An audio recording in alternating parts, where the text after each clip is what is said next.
All right, welcome back to Mars Radio. We are here with another artist. This time, this artist is from South San Francisco, California, and goes by the name of A Paypa the Great. Paypa, Yes, do me a sir. favor and introduce yourself to the people. Let them know who you are and what you do. It's your boy Paper the Great Man, Mr. South City Boy, aka Mr. A Paper Roll. I rap, I spit, I do a little singing, but not too much. It's my own personal shit. I love music, been loving it for a long time, so that's why I do it. I Word love on, all word, genres too, man. Not just fucking rap. I like country and all that shit, but that's neither here or there right now. word on the street is you sing like Cisco. Was you the No, unofficial member of Drew Hill? No, I no. just played. I'm If just I kidding. was, I need that You're check, right. man. I need it fast too. I need that Yep. advance that I didn't get either. You feel me? All right, so we're gonna start at the beginning with you. Let the Mars Radio viewers learn a little bit about you. And all right, so we're gonna start at the beginning. Let the Mars Radio viewers learn a little bit about you. Where'd you grow up at? I grew up in San Francisco, California. In South San Francisco. South San Francisco, California. Okay, cool. And what was that like growing up when you did? Well, my family they moved out from St. Louis when I was like 3. They came to California. They came to San Francisco. We stayed on Leavenworth with my grandmother, by the Civic Center over there in that area. And then we moved years later to South San Francisco, Chatham Court, up in the Westboro district. Okay, so what's something about South San Francisco that comes to mind when you think of home? The mountain where it says South San Francisco industrial. So that area. Just growing up and having fun. Grand Avenue, Spruce, Orange. You know, C Street, just all that shit. The Boys Club, South San Francisco High School, Lil Lucas, man. Go get y'all a sandwich at Lil Lucas, man, in South San Francisco, man. You won't regret it. They get out, man. Get that Dutch crunch, man. That's that do it. Okay, so the sign on the mountain, that's something that sticks out to you. Yeah, me and my partner, I had a best friend called Mike Harper. We used to take, cardboard boxes. We take them, rip them apart, and sit on them, and we slide down the letters on the mountain, man.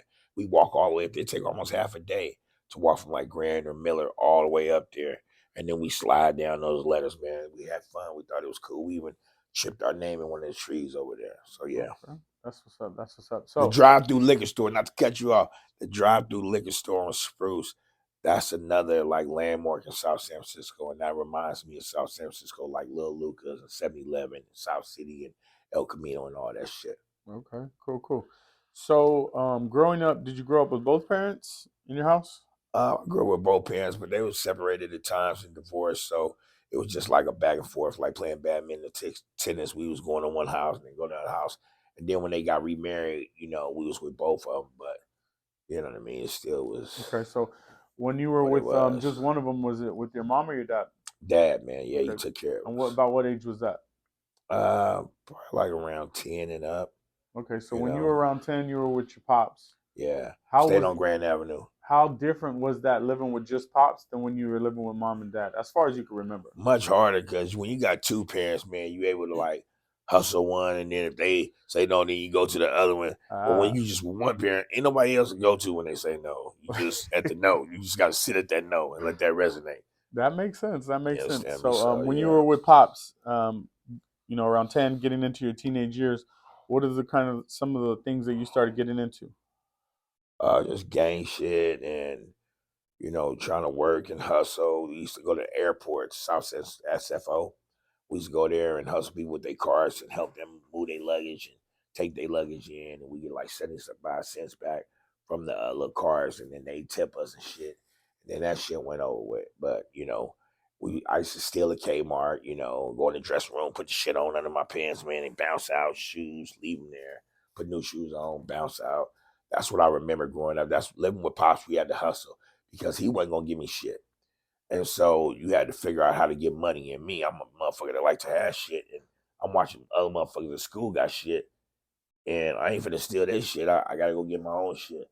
So I stole from the big corporation, department stores like Kmart and shit like that. Okay. Fix your chair straight. There you go. All right, cool. So growing up with just pops, you had to kind of get that early development of taking care of stuff on your own, so to Yes, speak? sir. So if Yes, you, like you sir. said, if you needed those shoes or you needed Man, I something, went and got them. you had to go with the Closed five mouth finger don't get discount. fed and closed hand don't get ain't grab nothing. Okay. So you did some of the that sounds like regular kid shit. Was there any Yeah. advancement as far as getting into actual street shit, or did you just stay? I didn't get into no street shit. I mean, we was always fighting and being in the streets, having to walk home and, talking to females and shit like that. I guess I always been in the streets, really, to be Yeah. honest with you. But I mainly got into the streets after I got kicked out of Pop's house. I was like 15, and he had put his hands on me, and I'm fighting in school, man. Lightweight gang. I thought it was. So I'm fighting people bigger than Pops. So I just didn't understand him putting his hands on me again. So I took off. So when you went out on your own, what changed then? Because you went from kind of uh, having a parent around to no parent around. What changed then is being responsible for myself 100%. Like with Pops, I mean, he paying the bills for the roof over my head, you know, give me a little bit of money in my pocket until I got my first job, which was a round table, man. Shout out to Round Table in South San Francisco. And Armand Newton taught me how to drive a car, but at the round table, but him and Kenny Bryant, but what changed was just directing myself and like Were you like staying? Pops gave real game. Like he spit game and he told me hella shit, taught me how to cut my hair and he told real shit, but it's just that like he like anybody else, we ain't perfect. We flip the script sometimes. Absolutely. So And then were you staying with anybody else at that on time? my grandmother, I stayed with Grams for a little bit, and off and on. I went there every night because sleeping on the couch and on the floor. It was hella motherfuckers in the house, man. Like So at that least was like mostly 7 or 8 of us so in that the was house. mostly still being in the streets, just laying your head Yeah, down every now and I then. just kept, yeah, every once in a while I lay my Yeah. head, but I was mostly in the streets and still going to school, Okay. mind you, but I was mostly in the streets. And, I would spend the night over like a few females' house, but the older bras that I used to mess with, I used to be able to sleep over their house because they paid their own rent. Like I was fucking Right. with bitches that was like 21, 27, Yeah. 25 years old, Right. and I was only like 16, 17 Yeah. years old. So, So at that point, growing up, going from two parent home to just with pops to kind of with grandma to mostly being on your own, how do you think all those different ways of growing up have molded you into becoming the man that you are today? all those things are responsible for me being the person I am today. Elaborate on that a little bit. Because today I own my own business. Today I pay my own bills. Today I'm doing my own thing. I'm doing things and that ain't nobody in my family's done. Um, it taught me the game. Like my grandmother gave me game. She said, "You either doing two things. You either teaching or you listening." She said, "You can't be doing both of them, and there's no in between." She said, "When you talking, you should be teaching the motherfucker something. If you're not talking and you being quiet, you should be listening and learning something." So she taught me that. My father taught me about pimping and pandering and watching motherfuckers on the streets. Don't pay attention to your surroundings. Watch what the fuck you doing. You know what I'm saying? Watch what you say. Closed mouth don't get fed. But everybody ain't your motherfucking friend. There are no friends. Trust yourself. Don't trust nobody else. You know what I'm saying? Watch females. There ain't no real women left. He was just giving me all that shit. Uncles and them, they gave me the game about pimping, man. Get a bitch to give you money. Get a bitch to do this. Bitch to do that. Look at how these bitches just give me everything. Like they was on that shit. Right. So I mean, I just had the different influences in my family. All my family was from the Midwest, from St. Louis, Missouri, Chicago, and shit like that. So I got that Midwest game while I was in California and Frisco. So I tell people I'm a Cali dude, but I was Midwest raised. So Right. you're gonna get some different game, man, when You you got fucking with flavor me. from two different Man, areas. on everything, man, off That's top. what's up. So, seeing how you from the Midwest, also, do you are you big on pizza? I know pizza's real huge in I, Chicago and I stuff. I love pizza, man, but it's got to be the right pizza. And to me, they used to have this place called Blondie's in Frisco, man. Oh my god, Blondie's just kill shit, man. Line be long as fuck, man, trying to get slices from Blondie's, but they got some good pizza joints out here too, though, man. Like I said, I'm round table till I die. This guy. All right, so switching gears here. Speak about how you got into the music scene. As far as like, what age did you start realizing music was something that was important in your life? I was listening to El Cool J and I was listening to Eazy-E and NWA and all that type of stuff. Too Short a lot. So those are the early 90s, right? Yeah, and I was staying with Pops at the time, and I was thinking, I was like 13 years old. I was in junior high school. My brother, he was older than me. He was rapping back then. His name was Simple E. And I told him that he should use his regular voice when he rap. I said, you sound good, but you use your regular voice. I thought rapping was for clowns and motherfuckers that wasn't going to be nothing in life. So I wasn't trying to be no rapper. But I like rap music, Loved that shit. But I just wasn't going to be no rapper. Like, that was the lower the totem pole to me. And my brother would change his voice. I said, man, use your real voice. He said, you can't tell me shit. He said, you don't even rap. So I started rapping. This was around 13. Yeah, I'm 13 years old. Right. So I started rapping. I wrote my first rap, and I killed it. It was cool. But like I said, rapping was easy to me. It wasn't no. My father was a poet. He wrote poems to my mother and other people, and he had a lot of poetry. He was really good at it. So I didn't think nothing of it as far as rapping. I was good at it. It was whatever. My brother, I idolized him because he was, oh man, he was one of the best rappers I've ever heard. Oh, he was saucy as fuck, man. He came with it. He had it though, man. He was real comfortable with it. But so of course, younger brothers, we exceed our older brothers. So, or at least we think we do, right? No, we do. Right. I'm the oldest. Oh. All right. So around 13, brother calls you out like, "Hey, man, you don't even rap." And you was like, "Actually, low key, I'm saucy." So I started writing, man. I didn't know if I was gonna be able to do it or not. But when I spit my first rap, which I still know to this day, they loved it. Everybody yelled. It was like all the dudes from the hood. It was like, oh man, that's nice. I was like, right on. So what's next? Kept doing it. You start recording at this point? No. It took me being on the streets and really like being homeless a few times. So I started. This dude heard me one time, and I went up into the studio because I was homeless, and they had a studio upstairs where I was living in this studio apartment. Mm-hmm. And it was actually next door to me, and my dude let me stay there because he was messing with these two bras.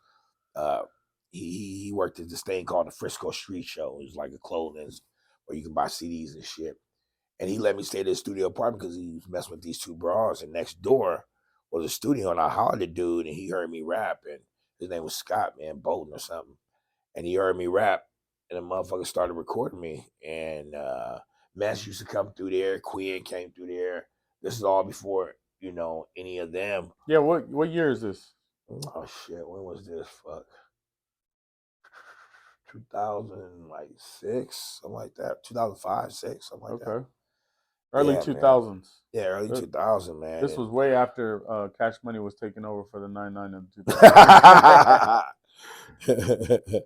But yeah. So, and I was going up there recording. I didn't know who Quinn was at first, and then I seen who he was, and then didn't know Messi at all. He was trying to sell me a Honda Accord, a burgundy Honda Accord. He was trying to just dump off on me. I was like, nah, I'm cool. And this is when Mess had braids. I don't even know if people know he had braids. He had long ass braids, man. Right. And yeah, he was up there, and a bunch of other people would come through. I think Maul even came through one time. But it was dude was recording me and wanted to push out an album for me and all the shit. And I did a bunch of songs, and then he cut out. He even got me my first job doing undercover security. But he wound up cutting out because he said he ain't got the funds for what I want to do. And he said he know I want to make it, and he rather, he just done with rapping. He wanted to put his money and his time and effort into something else. I think he was dating this broad, and he just started catting off with the broad, man. Pussy make you change and do a lot of dumb shit, man. Yep. The nigga would have stuck with me, we'd be millionaires right now. Yes, I mean, just wear Paypa.com. Go check me out. No. All right, so you start recording officially, and are you getting any success?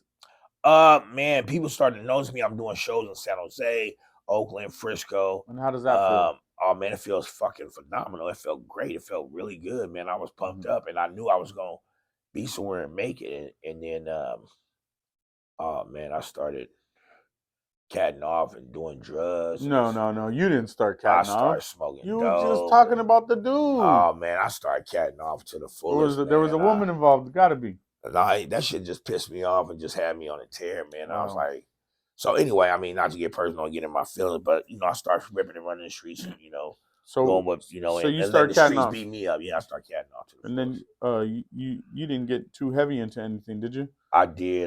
What'd you get To heavy be into? honest, I got heavy into bass rock, to crack. You understand? Okay. About what year was this? Snorting powder, all this shit. This was shit. This 2008, 2000. 2006, 7, 8, and then What was it that helped you get out of that? moving to Modesto. Oh, okay. So That's that's one of the funny. That's that's one of the funny. Yeah, reasons. I moved to Modesto. I had my first child, my first son. Kids will make you slow down. I had They're my supposed first. to. Yeah. Some people don't slow down. So I had my first son, man. We came out of Modesto. I was doing undercover security still, working at Tracy, Lodi, Galt. And then I started getting into the music scene out here, man. And it was so fast, man. They had this place called Sports Bar where you had with mimosas. And then I used to go to Sports Bar, perform downstairs, come upstairs. And it seemed like I was a celebrity out here, man. Everybody knew me. Everybody knew my music. It's funny, I performed so much that I would go to like the dollar store or Safeway just shopping, for food, groceries and shit. Motherfuckers be like, hey man, hey, you pay by, oh man. I'm like, man, So that shit, Modesto showed love Modesto showed a lot of love. That's why I from love for what Modesto about back, man. 8-10 years ago. Yeah, yes, sir. Nice, nice. So Yeah, yeah, you've been getting love in the 209 for a minute. yeah, for a minute. Go back to your addiction for a minute. What was it that made you say, "Hey, it's time for a change. This isn't working for me anymore"? Because you didn't just up and move to Modesto out of the. Obviously you made that choice that hey, I need a change, right? I need another lifestyle rather Yeah. than this one. What was it that made you realize that this lifestyle wasn't taking you nowhere? I was partying at first, so it wasn't like I wanted to stop. I stopped because I had a son and I was working so hard with this undercover security that I didn't even have no time to party. Like when I was out there hustling, just working, little labor rate jobs and working for the moving company and shit in San Bruno, man, in South City and Millbrae and all that shit. It was like I was on my own schedule and doing my own thing so I could party Got it. regardless. But when you got a 9 to 5 and you're driving back and forth and you don't want to get no DUI, no nothing. And I got this child that's here, man. I told myself I wasn't gonna be a drug addict for my son. That's So, what we think we tell ourselves. but I mean, I don't. It doesn't sound like you're giving yourself enough credit, man. It sounds like what you're saying is, in layman's term, is you decided it's time to be responsible. Yeah, yeah, And that's yeah. commendable, man. Yeah, yeah, yeah, You yeah, yeah, deserve yeah, a yeah, pat on the yeah, back for yeah, that because yeah, some people don't yeah. have the power to take themselves out of that and choose being responsible over having fun, partying, all Yeah, those things like you yeah. A just lot said. of people don't understand. You got to quit Yeah, sometimes. I went to drug rehabs, go to meetings. All I did. I had a lot of tools to do shit to kind of like put the brakes on. you A had lot of people help. say all gas, no brakes. No, sometimes you got to put the brakes on. Yeah. Remember that. Sometimes you got to use the e-brake. No. All right. So you had a support system. Yeah. No. Just me. Just you. Just me. I was my support system, Well, that's and the meetings and shit like that when I would attend them, which I wasn't very often. Sometimes I attend a meeting and relapse, man, because they talking about the party in there. They talking about the drugs. Oh, shit. Okay. But Okay. anyway, that's neither here nor there. No, we got it. We got it. Now, so tell us a little bit about your business. I know. Yeah, I started my own business. I started a carpet cleaning business, man. And How'd that come about? oh my God, I left the loss prevention and the undercover security, and Put the flashlight down. I did some odd jobs here. I did some odd jobs here and there, and then I was like, forget that. I don't want to. I'd applied at Burlington Coal Factory, was down the street from where I live on 415 Corson on McHenry. And when I got there to the interview, she said, "You downstairs?" I was like, "Yeah." She said, "I'm sorry to tell you, came here for nothing. We have no." I'm down there for like a half an hour. This woman gonna call me on the phone and say they ain't got no more funding for loss prevention. They sorry. She should have told me ahead of time. I'd have been to 2 interviews and they liked me. You understand me? And I told myself that was the last interview I was gonna go on, and I started my business. But my kid's mother was like, "You should go get a job. You shouldn't do this." And I was scared. Like I've been shot at, all shit, risking hella jail time, prison time. But this shit scared the shit out of me because it was something. It was a realm of life that I never visited. Nobody in my family ever visited. Nobody ever owned their own business in my family. Like we was lucky to get, a window washing job. You know what I mean? So to own your own business was stifling. It was scary, man, because nobody in my family had ever did that So before. why carpet cleaning? I thought about it for years. I'd help, clean my mother's carpet, and I thought about if somebody has dirty carpet, if I can make it turn clean and look brand new, how much money would they pay me? Okay. So I thought I could just kill it with that. So you thought, hey, I can do this, plus it'll make money. Yeah, I was a hustler, man. All right, so it's time to go online and get some equipment, or what do we do? Yeah, I was on the computer every day. I'd have this Okay. computer built for me. I'm on the computer every day looking for a carpet cleaning machine, home machine, whatever, anything that worked. Right. And I was at it for like months, and then I found this machine, went and bought it. Once again, my kid's mother got mad. Now, mind you, she got mad at me and told me I should get a job. She's worked for me 3 times. 3 times. Okay. So you get the carpet cleaning machine, Yeah. and it starts, boom, instant success. You become a Oh, millionaire. no, I made Oh, $100 my first year. Okay. You made $100 your first The year. first year. Yeah, it's a statistic. I don't know what the number is, but most businesses don't make money until their third year. So I believe you. $100 your first year. $100 my first year. And I was like, maybe I should get another job.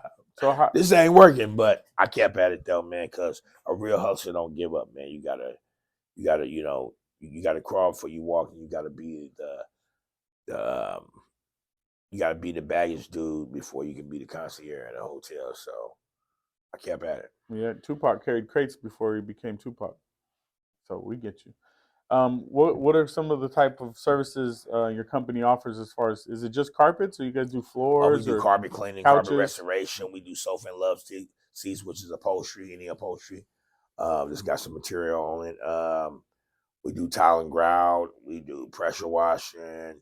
Do hardwood flooring. We do it all. If it's got to do with flooring or your home or something like that, we doing it. Okay. We do drapes. We do all type of stuff. Okay. Drapes? Yeah, we do mattresses. Drapes? Sometimes people pee on the mattresses, can't Yeah. get the pee little thing out. But if it's recent and it's there, then we have the solution to get that out. Okay. Even if it's old, we got a solution that'll get it out. The actual stain and the urine smell and all of it. Okay, so do you see any similarities or maybe even differences in being, as far as in the music game, as to owning a business? Are there any similarities, or do you take anything from one and apply it to the other? Yeah. This is very thorough. This is very important. So please, people, if you pay attention to this, pay attention to this part. The similarities in music and with me owning my own business is one thing to me. I'm selling myself. I'm not selling carpet cleaning. Anybody can clean carpet. I'm selling the person that's cleaning the carpet. That's me. With music, I'm selling myself. I'm not selling some dude's song or some girl's song or what. I'm selling my music, myself, my character, all my stories, all the shit. So two similarities to the two things is one thing. Is me. Yeah, yeah, I definitely agree with that. And then just Remember that. as far as the music and owning your own business, there's business is the most important part of both of it. Like you got to have employees that know how to clean carpets and stuff, but you Yes. as the owner need to know how to take care of the business for that. Yes. So that can teach you a lot about the music game, because a lot of people don't have their paperwork right. They don't have their your paperwork LLCs got to be that's another thing. Your paperwork got to be right. If you got employees, that goes hand in hand, because with the music, you're gonna have some people that work for you or that you work with, or that have or that you buy their services or have they hire them for their services. Carpet cleaning, same thing. I go to certain companies, get my solution, only deal with them, have a rapport with just them. Yep. So I guess the music business and owning my own business kind of almost go hand in hand. And plus, both require a heavy dosage of promo. You have to promote that business. You got to market that business. You got to market your music. Yeah. And then you have to have customer service. Yes. And you have to be professional.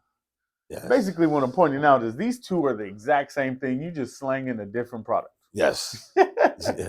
I'm slanging myself, but to me, I'm still slanging myself in both of them. Yeah, you are the product. Because I went to a lot of jobs. And the reason why I say this, seriously, is because I went to a lot of jobs where they said Quake came through, Stanley Steamer came through, this other carpet outfit came through, and they did a good job. We didn't like them because they weren't relatable.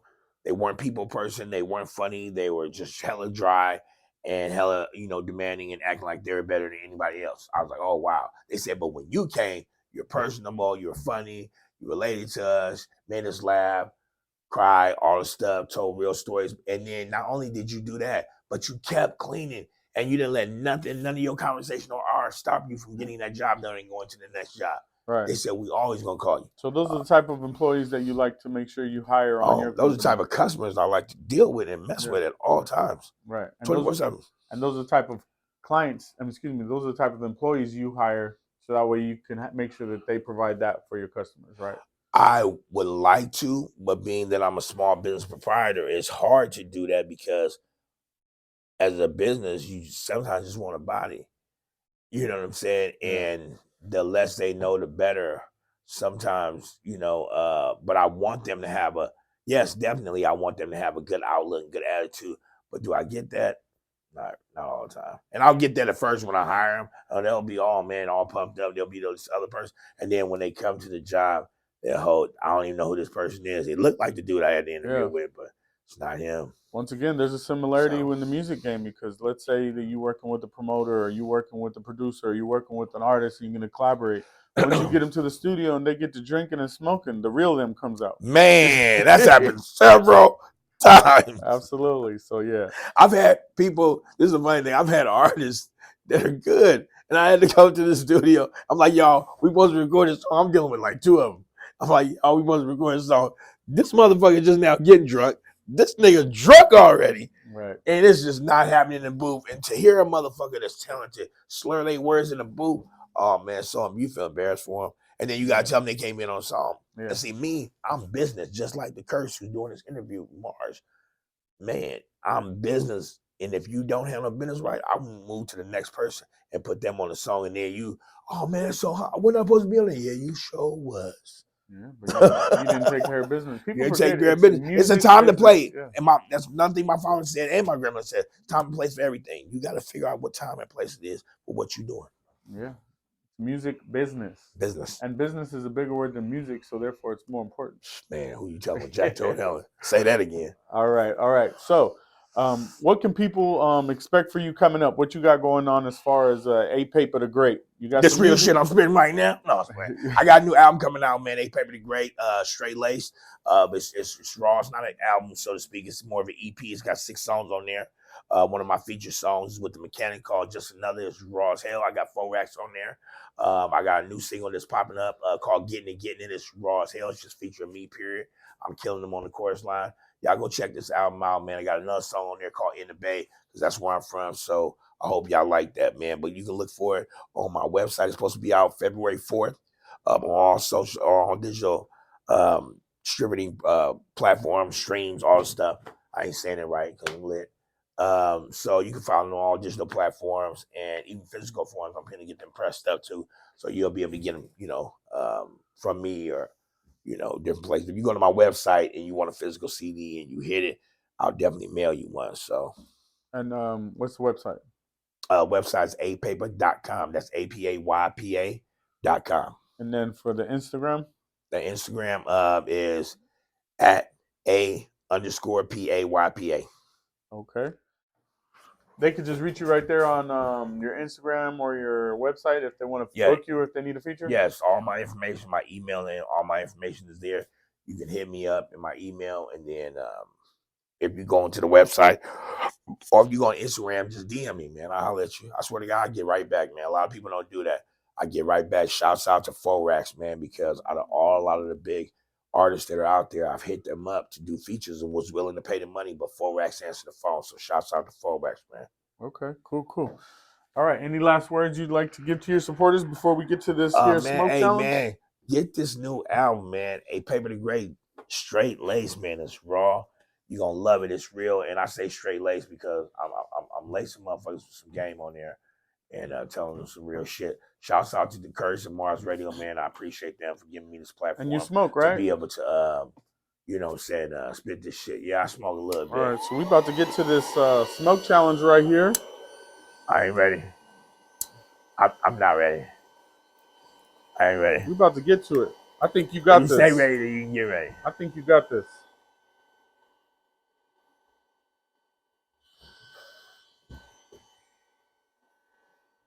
How you feel? I feel trapped. You feel trapped? No. How often do you smoke? Every day. Are you tapping out? Hey, Paypa the Great. It's Mars Radio. Let's go.